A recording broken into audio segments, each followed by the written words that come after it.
a good LinkedIn profile is part of readiness. And LinkedIn is the main tool we use for networking. Now, there are some other platforms out there. We have access to Handshake. There are contacts in there. There's some other platforms like Wiser that are more geared towards early career professionals and college students.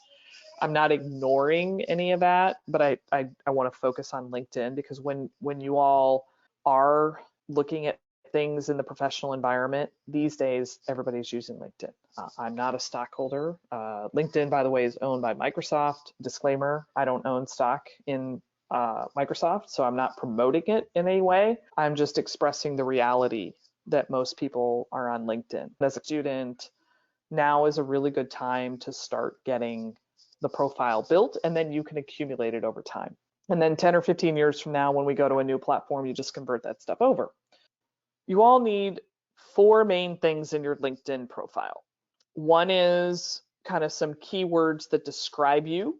Typically that's student, management major, right? Keep it simple. If you do have a particular passion, then you can add that.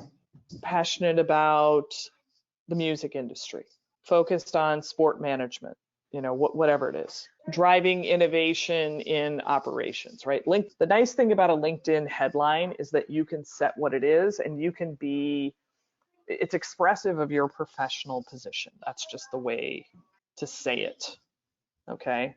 The second thing you need is a reasonably good photo. And it's odd, and I know some of you in this are HR. So it is against HR policy to have photos on resumes. We cannot do this because it facilitates discrimination in the hiring process. Oddly, LinkedIn has a photo. So those two things in reality are in contrast to one another. I would be bringing in a photographer to have us all do professional photos. In the world right now, we're not able to do that. Do not worry. There is a portrait setting on your iPhone. And if you have a very lovely background, dress up nice, you can have a good friend or family member take a really nice picture on the portrait setting on your iPhone. It should be a business-oriented photo, and it should show your face. This is not a social image. It's not a glamour shot.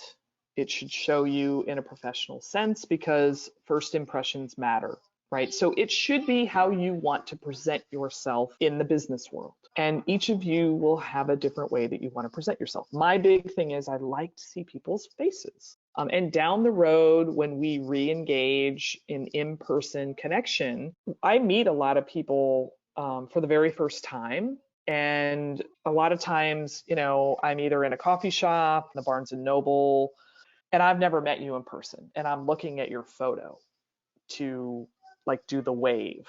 So, the third thing that you want to have is your experience that's mapped out exactly like your resume. You want to have your education. That's base level. And there's some fun things that you can also add.